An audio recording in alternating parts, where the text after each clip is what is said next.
Dernièrement, on a parlé avec Daniel d'un père aimant. On a parlé un peu de pardon, hein. On a vu l'enfant prodigue qui est rentré en lui-même puis qui est retourné vers son père. On a vu, bon, la Bible parle beaucoup, beaucoup hein, de pardon, de repentance. J'ai lu un passage dans la Bible cette semaine. C'est ça qui est merveilleux, hein? La parole de Dieu, elle nous émerveille toujours. Même si on connaît bien le Seigneur, après plusieurs années, on apprend à le connaître. Il y a toujours des petites choses quand on lit, on se dit hey, j'avais jamais vu ce bout-là. Pourtant, je l'ai lu plusieurs fois. Pourquoi qu'il ne m'était pas resté? Pourquoi qu'il ne m'avait pas marqué? Puis là, on le relit et on relit. Puis un jour, pourquoi précisément ce jour-là, le passage nous marque? J'essaye tant que possible, quand je prépare des messages, de me laisser influencer par ces choses-là. Des fois, il y a une petite partie de moi qui voudrait faire une grande, grande structure, puis l'établir pour l'année, puis dire, bon, ben, on va parler de ça ce dimanche-là, de ça ce dimanche-là. J'aimerais ça comme... Il y a des moments, j'aimerais tout préparer d'avance. Puis il y a des fois, je me dis, je peux jusqu'à un certain point. Mais il y a un autre, il faut que je me laisse aller un peu. Écoutez, ce que j'ai lu cette semaine, là, ça m'a vraiment, vraiment touché. Ça m'a vraiment marqué. Vous allez voir, c'est pas quelque chose de compliqué, c'est pas quelque chose d'extraordinaire, mais c'est quelque chose de... C'est comme un petit ajout, puis ça vient mettre une paix, ça vient rehausser notre paix, ça vient nous faire du bien. Puis j'ai dit, je peux pas le partager. J'ai été obligé d'en parler à Jean-Pierre avant même. Je n'étais même pas capable de me retenir. Le titre du message, c'est Inquiet d'amour. Bon, il y a le mot inquiet, puis il y a le mot amour. On voit dans la parole de Dieu qu'à un moment donné, Paul, il a été dans cette situation-là. Il était inquiet envers les Corinthiens parce qu'il y avait beaucoup d'amour pour eux autres. Vous savez, vous connaissez, pour ceux qui connaissent bien la parole de Dieu, quand on lit les deux lettres aux Corinthiens, on voit que Paul, il ne va pas avec le dos de la cuillère. Hein? Dieu leur parle durement. Paul leur parle durement. Je débute en disant que le Seigneur, il est grand, il est bon. Parce qu'il a permis à l'apôtre Paul de servir dans le ministère avec amour et inquiétude. Parce que le Seigneur a dit, hein, ne vous inquiétez de rien, en toute chose, faites connaître vos besoins. Mais Paul, il est à la fois humain, comme nous, et à la fois rempli de l'Esprit du Seigneur dans ce temps-là. Pas avant, mais après qu'il a été éclairé par le Seigneur. Donc, on voit que dans Paul, il y a l'Esprit de Dieu, mais il y a aussi la chair. C'est normal d'avoir des inquiétudes, mais Dieu, dans sa grâce, il va permettre de les transformer en grande joie. Bon, vous allez dire, oui, mais ça revient. Oui, ça revient et ça reva. C'est comme ça la vie. Dans les écrits aux Corinthiens, on va tourner premièrement dans le premier, au commencement. On va juste aller lire le premier verset. OK? On va lire les deux premiers versets des deux premières lettres. Ça va nous aider à se mettre dans le contexte. Paul, appelé à être apôtre de Jésus par la volonté de Dieu. Ouh, c'est spécial, là. C'est très précis. C'est par la volonté de Dieu, il est appelé à être apôtre. Et le frère de Sothène. Regardez ce qu'il dit aussi au verset 2. À l'Église de Dieu. Donc, est-ce qu'il parle à des gens qui ne connaissent pas le Seigneur? Non. À l'Église de Dieu qui est à Corinthe. Puis là, il spécifie. Parce qu'on sait que dans les assemblées, on sait qu'il y a des gens qui apprennent à connaître le Seigneur, il y a des gens qui connaissent le Seigneur, puis il y a des gens qui ne le connaissent pas. À l'Église de Dieu qui est à Corinthe, à ceux qui ont été sanctifiés en Jésus-Christ, appelés à être saints, et à tous ceux qui invoquent en quelque lieu, que ce soit le nom de notre Seigneur Jésus-Christ, le Seigneur et le nôtre. Après ça, il dit que la paix et la grâce. Bon. Mais si on regarde à qui il s'adresse, il s'adresse à ces trois types de personnes-là que je viens de vous dire. Il s'adresse aux enfants de Dieu, à ceux qui sont en devenir, puis à tous ceux qui entendent. On va aller voir la deuxième lettre. Comment est-ce qu'il dit? Comment est-ce qu'il commence la deuxième lettre?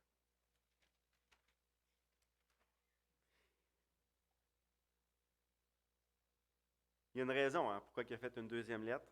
On va l'effleurer un petit peu, mais ce n'est pas ça le but du message, mais on va le voir un petit peu tantôt. Paul, apôtre de Jésus-Christ, par la volonté de Dieu, et frère Timothée, à l'Église de Dieu qui est à Corinthe, il se répète, aux frères, et à tous les saints qui sont dans toute l'Achaïe, que la grâce et la paix vous soient données. Bon. Je voulais vraiment qu'on commence, premièrement, avant de rentrer dans la parole de Dieu, à être conscient que, oui, Paul s'adresse à tous ceux qui sont là, évidemment. Comme moi, en ce moment, je vous parle à toutes vous. Mais c'était spécifié aux enfants de Dieu qui sont rachetés par grâce. Autrement dit, il s'adresse à des sauvés, comme qu'on aurait dans notre langage, qu'on pourrait dire. Mais vous savez, j'aime dire, puis j'ai l'habitude de le dire, que la parole de Dieu, même si dans une salle, même si dans un discours, il y a des sauvés, il y a des gens qui vont être sauvés, puis il y a des gens qui ne le seront pas, la parole de Dieu, elle s'adresse à tout le monde quand même. Premièrement, j'aimerais souligner comment est-ce qu'on voit le côté physique de Paul puis le côté spirituel. Okay? On commence dans le message comme ça. On voit un homme qui est inquiet, il envoie des lettres à l'église de Corinthe parce qu'il sait qu'elle a fait des choses, ou soit qu'elle a fait des choses, ou qu'elle a toléré des choses qu'elle n'aurait pas dû. Puis Paul s'adresse à eux autres. Un jour, mes enfants, ils ne resteront plus dans ma maison. Un jour, ils vont avoir leur vie. Je ne sais pas tout ce qu'ils vont faire ou pas faire. Donc, je vais entendre des choses, puis les choses que je vais entendre que je n'aimerais pas, je vais me servir de ça dans ma lettre pour leur dire ça, c'est pas correct. Mais je vais aller plus large, je vais ratisser plus large parce qu'ils font bien d'autres choses aussi que je ne sais pas. Puis vous allez voir, c'est ça qui est beau, parce que dans la deuxième lettre, Paul, dans le passage qu'on va regarder, il ne parle pas des choses pas correctes. Il ratisse très, très large. C'est ça que j'aime. On n'est pas obligé d'aller dans le... Bien, c'est sûr que si j'avais le temps ce matin, si Dieu faisait un grand miracle, puis je serais capable de passer à travers des 2 lettres avec vous autres, puis qu'on les regarde toutes, on verrait toutes, là. Mais je n'ai pas le temps. Bon. On n'a pas le temps. Le but ce matin, c'est de regarder un petit peu comment est-ce que Paul y était face aux Corinthiens dans sa lettre, dans ses lettres en général. Je voulais qu'on le voie comme un père aimant, comme qu'on a vu avec l'enfant prodigue. Parce que Paul, autant qu'il était dur dans la façon qu'il s'est exprimé envers l'Église de Corinthe, vous allez voir avec les quelques versets qu'on va lire tantôt, il y a beaucoup d'amour pour eux autres. C'est comme moi avec les enfants. Tu sais, souvent, Vicky, elle va dire « T'es trop dur, t'es trop sévère ». Mais c'est parce que je les aime tellement, je veux tellement qu'ils grandissent bien, puis qu'ils soient forts, puis qu'ils soient remplis d'amour, puis qu'ils soient remplis de compassion, puis qu'ils soient remplis de plein de bonnes choses, que moi, quand je vois de quoi de pas correct, je veux l'arracher tout de suite. Je veux que ça arrête d'être là. C'est comme Daniel, quand il marche dans son jardin, il arrache la mauvaise herbe. Vous devriez le voir aller. Elle ne reste pas, la mauvaise herbe, chez Daniel. Encore hier, j'ai été faire un tour, je dis « Dan, elle est où la mauvaise herbe? Moi, là, mon jardin, c'est plein. Je ne fournis pas. Toi, tu viens, puis il n'y en a pas. » Parce que Daniel, là, il fait, en se promenant, il envoie une touffe. C'est parti. Il ne tolère pas ça. Paul, avec ses enfants, avec l'Église de Corinthe, il a entendu des choses, il a vu des choses, il leur envoie une lettre pour leur dire « Ça, il faut que tu rejettes ça. Ça, il faut que tu enlèves ça. Ça, il ne faut pas que tu fasses ça. Ça, c'est pas correct. » Il était dur avec eux autres, pourquoi? Parce qu'il les aime. Je voulais souligner ce côté-là de Paul envers ses frères et sœurs. Puis là, Paul, quand il envoie ses lettres, il est en prison le 3/4 du temps, où il est dans une grande souffrance. Mais ça ne l'empêche pas qu'il connaît la parole de Dieu, puis il sait ce qui est bon et ce qui n'est pas bon. Pareil comme un père avec ses enfants. Puis ça, c'est important. quand que, là, vous allez dire, bon, mais là, je m'en vais où avec ça? Les dirigeants des assemblées, on est comme des pères, hein? On est des responsables de l'enseignement. Mais plus loin aussi que l'enseignement, on est responsable de votre joie. Combien de fois que Paul a dit, je veux que votre joie soit parfaite? Il l'a dit aux Philippiens. Pourquoi? Parce qu'il les aime. Des fois, là, tu sais, moi, en tout cas, je me rappelle, avant de connaître le Seigneur, quand j'entendais parler des églises baptistes, j'entendais pas nécessairement des choses négatives, mais j'entendais dire, hey, les églises baptistes, ça c'est sévère, ça. Puis sur le coup, quand tu entends ça, tu fais, oh, pas le fun, hein? Sévère. C'est pas un beau mot, ça. Mais quand tu comprends l'essence même de pourquoi c'est important d'être sévère, pourquoi que Paul il était sévère, pourquoi que M. Godin, on entend parler que M. Godin, c'est un homme sévère dans la parole de Dieu.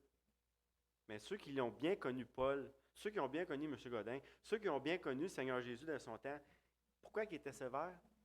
Parce qu'il y avait beaucoup, beaucoup, beaucoup d'amour. Tu sais, là, les choses, des fois, on voit juste un côté de la médaille, on ne voit pas l'autre bord. Hein? Mais c'est important de voir les deux côtés. Si Paul il était comme ça envers l'Église de Corinthe, c'est parce qu'il les aimait. Puis ça, je veux vraiment qu'on soit conscient de ça. OK, là, je s'en vais dans le message. Tournez dans 2 Corinthiens 7. Bon, je voulais vraiment qu'on... Je prends toutes sortes d'exemples qu'on connaît de tous les jours pour essayer vraiment... Parce que je ne peux pas. 2 Corinthiens 7, on va aller lire les versets 8 à 12. C'est dur, 2000 ans plus tard, d'essayer... Des fois, c'est difficile d'essayer de comprendre tout ce que le texte veut dire. Écoute, quand tu lis ça, là, tu vois tout ce que le texte dit. Là.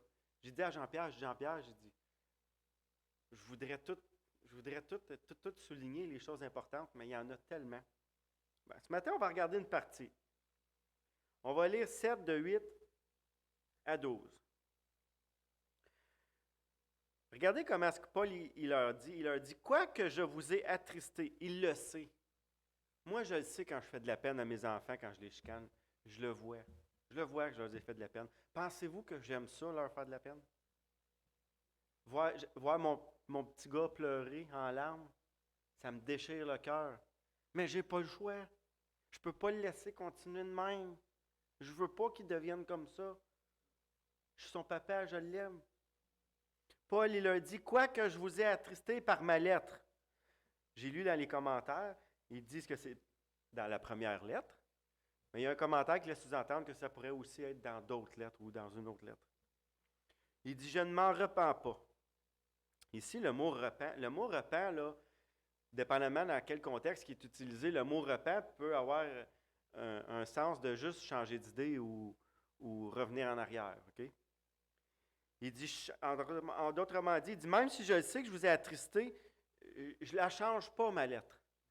Mais je vous envoie celle-là pour vous réconforter. Okay? Vous allez voir, elle est très réconfortante.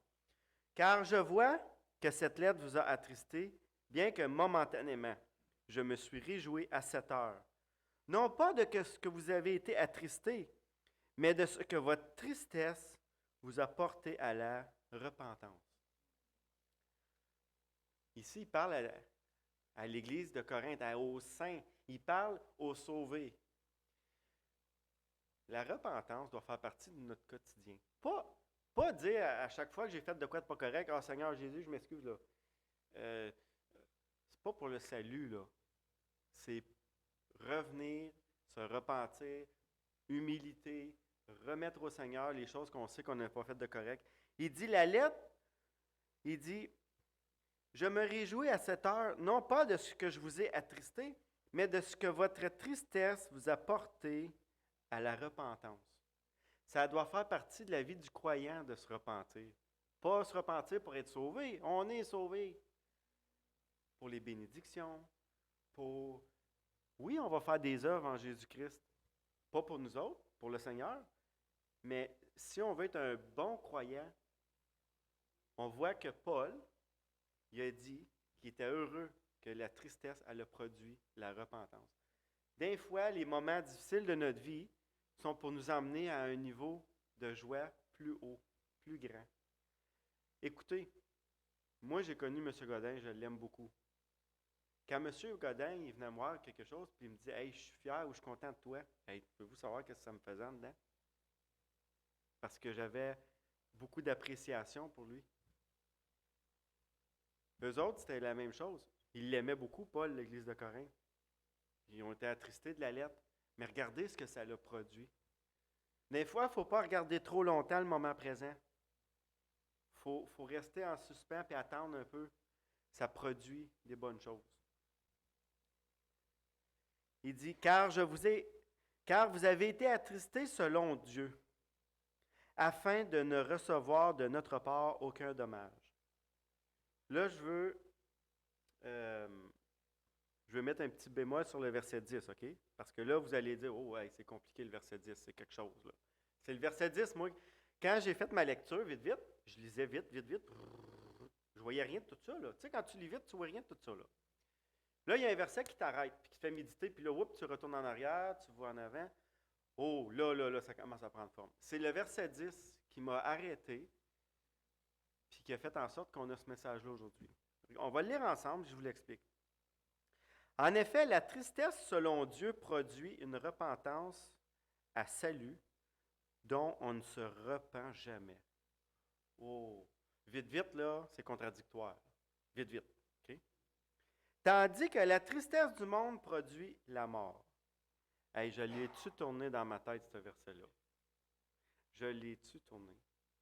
Ici, là, ça, c'est comme quand, mettons, si je veux vous faire découvrir la couleur bleue, je vais-tu vous montrer un bleu gris ou un bleu pâle?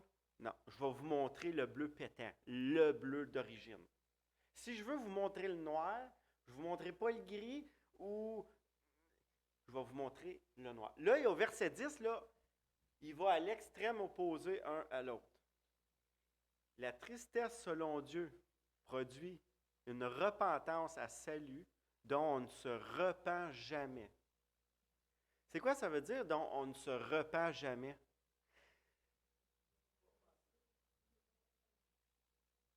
On ne se repent jamais dans quel sens?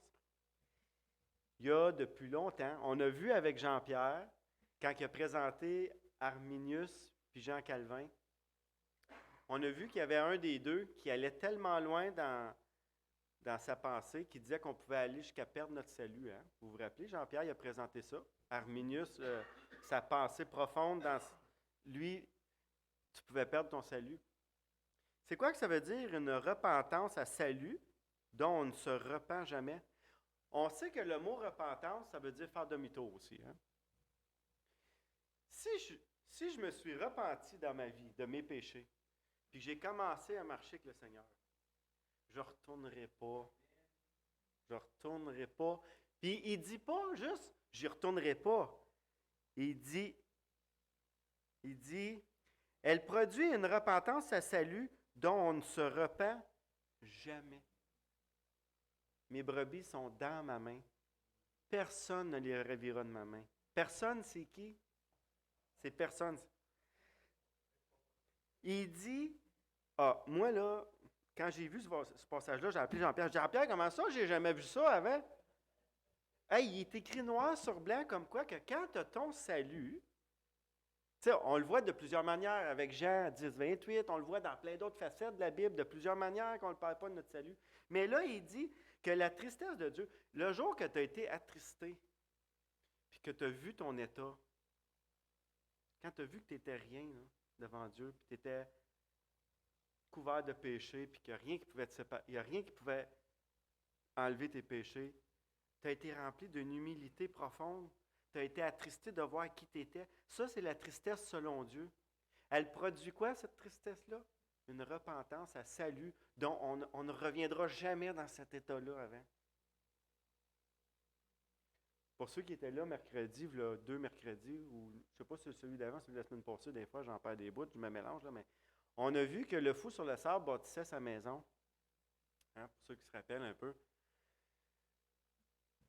Oui, ta maison, s'il y a des gros vents, on avait comparé la maison en bois à des œuvres, puis la fondation au salut. On avait dit, oui, tes œuvres peuvent toutes tomber, parce que On est humain, on en fait des bonnes puis des pas bonnes, même si on est dans le Seigneur. Mais la fondation, le roc qu'on a reçu du Seigneur dans notre vie, lui, là, il reste et il demeure éternellement.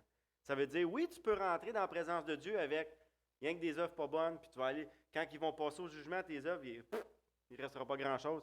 Mais la fondation que tu as reçue du Seigneur, là, le roc que tu as reçu dans ta vie, lui, là, lui, il va traverser le feu, puis il va se rendre dans l'éternité. Ça, il n'y a personne qui peut vous l'enlever. Vous ne pouvez pas le perdre. Puis, ici, dans 10, une repentance à salut dont on ne se repent jamais. Inquiétez-vous pas, vous ne pouvez pas y retourner par vous autres mêmes. Il dit là, clairement, on ne se repent jamais de ça. Mais par contre, il dit, la tristesse du monde produit la mort. J'explique. Celui dans le monde qui ne connaît pas Dieu, OK, là? Il ne connaît rien de la vie éternelle, il ne connaît rien de Dieu. Il y a quand même du bon monde dans le monde, on ne s'en cache pas, là. Lui, il réalise qu'il a fait de quoi de pas correct, là. Mais grave, là. Puis il le réalise. Il est attristé au bout. Il ne connaît pas Dieu. Il n'y a rien pour le relever. Il n'y a rien pour enlever sa culpabilité. Il est pris avec pour toujours. Il s'en va où? Dans la mort. Dans la séparation éternelle de Dieu. La tristesse du monde, elle ne produit pas la repentance. Si tu ne connais pas Dieu, ton repentir, oui, c'est bien de réaliser qu'on n'est pas correct, mais tu dois le réaliser devant Dieu. Tu dois être triste d'avoir attristé Dieu. Tu dois être triste de savoir que Jésus est allé mourir à la croix pour toi. Garde-toi comment tu agis. Quand tu apprends à connaître le Seigneur, c'est cette repentance-là qui vient dans ton cœur. Tu ne vas pas juste te sentir mal, puis continuer toute ta vie à te sentir mal sans qu'il y ait de salut possible. C'est une repentance à salut. Après ça, dans ta vie quotidienne de tous les jours, tu te repens en tant qu'enfant de Dieu, en toute humilité. C'est-tu pas beau, ça? Hey, c'est-tu pas beau? Moi, je capotais. Je capotais quand j'ai lu ça. J'ai dit, comment ça se fait? Je ne l'ai jamais vu, ce verset-là. Comment ça se fait? Il ne m'avait jamais punché de même. Hey, il vient, en 2 phrases, il vient nous mettre une barrière solide dans notre vie. Tu es sur le bon chemin, mon petit gars. Mais, ça ne m'empêche pas que je peux te dire que tu n'es pas correct pareil, même si tu es sur le bon chemin. Fais attention. On va aller au verset 11. Et voici cette même tristesse selon Dieu. Quel empressement n'a-t-elle pas produit en vous? Là, on parle à des enfants de Dieu qui sont sauvés. Là. Quelle justification, quelle indignation, quelle crainte, quel désir ardent, quel zèle, quelle punition vous a montré à tout égard que vous étiez purs dans cette affaire. Hey, dans la première lettre, il leur tombe sur la tête, il leur dit, vous n'êtes pas correct de ci, de ça, puis ici, là, dans ce qu'on vient de lire, là, il ne vient pas réénumérer les choses, là. Il fait que laisser sous-entendre. Puis il dit, vous étiez purs dans cette affaire. Comment est-ce qu'il peut dire qu'il était pur dans cette affaire s'ils ont toléré ou ils ont fait ces choses? C'est parce qu'ils étaient sauvés. Un salut ne se perd pas. Dieu, quand il l'a donné, il l'a donné. Il ne l'enlève pas. Il dit, une repentance à salut dont on ne se repent jamais. Wow! Donc, si je vous ai écrit, ce n'était ni à cause de ça. Regardez comment je vous dis tantôt, là, il ne dit pas c'est quoi les affaires. Il fait juste dire en général, il ratisse large. Là. Il dit, si donc je vous ai écrit, ce n'était ni à cause de celui qui l'a fait, l'injure, ni à cause de celui qui l'a reçu. Là, il est en train de présenter les deux parties dans l'affaire. Là. Il dit, c'était afin que votre empressement pour nous fût manifesté parmi vous devant Dieu. Il faut croire, en bout de ligne, en quelque part, qu'il y a eu beaucoup, beaucoup, beaucoup d'humilité chez les Corinthiens. Ils se sont repentis de ce qu'ils avaient fait. Ou ils ont mis dehors qu'est-ce qu'il fallait mettre dehors. Ou ils ont reconnu leur tort. Mais Dieu, il peut dire... Paul pouvait dire, vous étiez purs dans cette affaire. Autant qu'il a été dur avec eux autres, autant qu'il est capable d'être bon, puis d'être doux, puis d'être fin. C'est pourquoi nous avons été consolés. Mais outre notre consolation, nous avons été réjouis beaucoup plus encore par la joie de Tite, dont l'esprit a été tranquillisé par vous. Il y a beaucoup de joie à travers les épreuves. Il y a des hauts, il y a des bas, il y a de la peine. Mais dans tout ça, quand un papa, il passe à travers ses parce que, là, l'épreuve de l'enfant, l'épreuve des Corinthiens, ce n'était pas l'épreuve de Paul. Là. Mais pourtant, Paul la vivait à travers d'eux autres. Il y avait une peine. Les enfants, souvent, ils font vivre des choses difficiles aux parents. Puis les parents ils continuent de les aimer pareil. Ils ne sont pas contents de ce qui est arrivé ou de ce qui a été fait. Mais ils continuent de les aimer pareil, comme Paul avec l'Église de Corinthe. Puis là, quand le papa ou quand Paul il a réalisé, il a vu qu'il était droit dans cette affaire, bien, il les a félicités, puis il s'est réjoui. Autant qu'il était dur, autant qu'il était bon. Hein? Est-ce que ça ne ressemble pas à quelqu'un qu'on connaît, ça? Seigneur, il est dur envers nous autres, de ce qu'il nous demande. Pauvre petit pécheur, il nous demande la perfection, on n'est pas capable.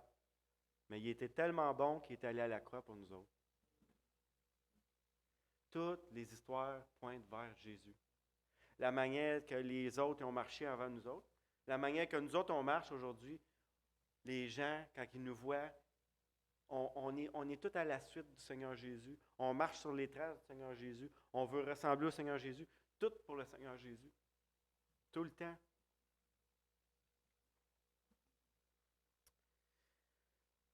On voit ici l'homme qui a été réjoui par le résultat des lettres, leur repentance. On peut s'imaginer qu'un papa qui corrige sévèrement ses enfants dans un but précis, il veut voir les changements, soit d'attitude ou corriger les choses qui doivent être corrigées. Pas parce que le papa il veut montrer son autorité. Là. Soyez bien conscients de ça. Là. C'est parce qu'il veut voir le résultat au bout. Jésus, là, c'est-tu parce qu'il veut nous montrer qu'il est fort et qu'il est puissant qu'il permet comme toutes ces épreuves-là? C'est parce qu'il voit le résultat au bout. C'est par amour pour ce résultat-là. Le papa ou le pasteur ou les anciens, quand ils sont durs des fois envers les gens dans l'assemblée, c'est pas parce qu'ils veulent montrer leur autorité. C'est parce qu'ils vous aiment puis ils veulent voir le résultat au bout de la ligne. Ça demande bien de la patience, bien de l'amour. L'homme, le bon homme, okay, le bon papa, le bon Paul, l'homme juste, celui qui a une grande autorité entre les mains, il a toujours peur d'être trop exigeant envers les autres ou de ne pas l'être assez. Tout en sachant que c'est leur bien qu'il veut. Les reproches peuvent sembler sans amour, des fois, dans la manière qu'elle a été faite ou qu'elle a été dite. Mais quand on regarde la lettre de Paul, on voit que Paul y met en évidence son amour pour eux autres. Puis le verset 10, c'est un verset clé.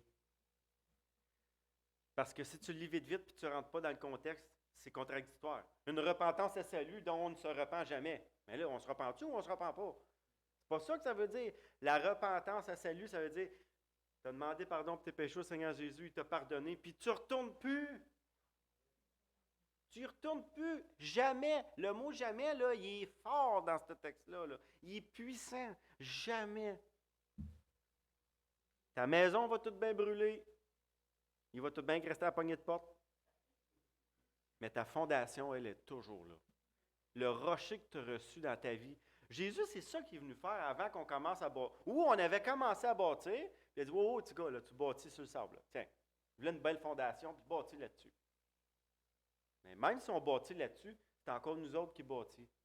On n'a peut-être pas mis assez de clous. Le Seigneur, à un moment donné, il disait, repens-toi de telle situation, tu ne l'as pas faite, bien là, il y a une petite faiblesse là dans ta maison. Ah, les vents, ils ont soufflé, ta maison est tombée. Ah, il n'était pas sauvé. Non, il est sauvé. Regarde, la fondation est encore là, elle. Il a juste perdu ses œuvres. Il n'a pas tout perdu. Mais celui qui construit sur le roc, puis qui écoute la parole de Dieu, il va mettre les bons clous, la bonne grandeur. Hein, vous vous rappelez le mercredi qu'on a fait ça? Il va mettre les bonnes vis, il va mettre la bonne quantité, il va écouter. Puis lui, quand la tempête va passer, ses œuvres vont rester debout. Mais c'est juste des œuvres, là. C'est la fondation qui est inatteignable. C'est la fondation que le Seigneur Jésus nous a donnée. C'est pour ça qu'on dit une repentance à salut dont on ne se repent jamais. Le Seigneur Jésus, il ne t'a pas donné une fondation, puis après ça, il dit, OK, tu as mal bâti, là. C'est pas vrai que m'avoir une maison tout croche de même sur ma fondation. Non, non. La fondation reste là, il va juste enlever tes œuvres. Il n'y en a pas de perdu salut. Il n'y en a pas. La Bible est claire. Donc, la tristesse selon Dieu produit une repentance à salut. Celui un jour qui se reconnaît pécheur devant Dieu, puis qui voit qui est, comment qui est, puis qui voit le grand Dieu, puis qui voit que lui est là, sa tristesse va produire le pardon des péchés par Jésus-Christ, puis il va être lavé. Celui qui ne connaît pas Dieu, il va avoir cette tristesse-là, il va rester pris avec. Puis là, il y a l'amertume toute sa vie. Il s'en va dans une séparation éternelle d'avec Dieu. C'est ça qu'on appelle la mort. Pas la mort physique. Nous autres aussi, on va la connaître, la mort physique. À moins que le Seigneur reviendrait aujourd'hui. Mais sinon, on va connaître la mort physique, mais pas la mort spirituelle. Pas la séparation d'avec Dieu pour toujours. Mais la tristesse du monde, vu qu'ils ne connaissent pas Dieu, ils ne se repentent jamais de leur péché. Ils restent pris avec. C'est ça que ça veut dire.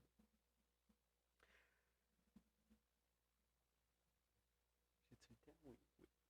Je ne l'ai pas mis sur ma feuille parce que ça aurait pris trop de place, mais j'ai pris une photo.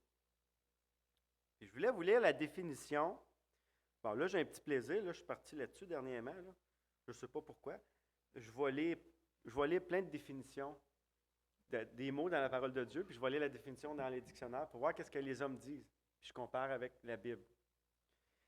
Puis, je suis quand même surpris de certaines définitions que les dictionnaires humains peuvent donner. Je lis tout le temps les trois. Le Larousse, le Robert, puis Wikipédia. J'ai tout le temps les trois. Wikipédia, il est tout le temps plus élaboré, plus large. Puis ce matin, je veux vous présenter, j'ai marqué, c'est quoi la repentance dans le dictionnaire? T'sais? Parce que moi, avant de connaître le Seigneur, là, la repentance, j'ai aucune idée c'était quoi ce mot-là. Je ne comprenais aucun sens dans ce mot-là, je ne savais pas ce que ça voulait dire, pas pantoute. Admettons, moi, je me demande c'est quoi la repentance, puis je me dis, je vais aller voir dans le dictionnaire, qu'est-ce que ça dit? Bon. Je vous présente la définition de Wikipédia. La repentance est la volonté d'assumer les conséquences d'actes moralement condamnables, OK, jusqu'à là ça va, commis par le passé et de s'engager à ne plus les répéter. Ah, c'est bien quand même. Le terme peut également désigner la manifestation publique du sentiment personnel qu'est le repentir pour une faute où on demande pardon. Wow! C'est écrit dans le dictionnaire, puis c'est un homme qui a écrit ça. Je ne sais pas s'il était chrétien, là, mais en tout cas, il est pile dessus. Je disais, merci Seigneur. Un jour, peut-être quelqu'un va lire ça, puis après ça, il va rencontrer un chrétien qui va parler de même, puis il va faire des liens, puis j'étais très, très, très surpris de la définition. Mais le Larousse et le Robert avaient le même début, mais il n'allait pas jusqu'à parler du pardon. Wikipédia va jusqu'à dire la manifestation publique du sentiment personnel qu'est le repentir pour une faute dont on demande pardon. Wow!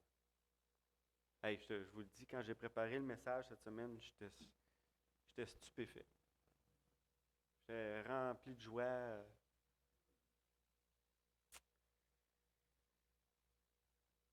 Je voulais vous partager ça ce matin. Quand vous allez lire 2 Corinthiens 7, vous n'allez pas le voir de la même manière après. Le verset 10, là, s'il était difficile à comprendre, je pense que là, il va être facile maintenant. Je rends grâce à Dieu, j'ai eu un grand plaisir à préparer ce message-là. J'ai tout le temps un grand plaisir. Mais des fois, il y a un petit quelque chose de plus. J'espère que ça va participer à votre joie à vous aussi. J'inviterai Jean-Pierre pour le dernier chant.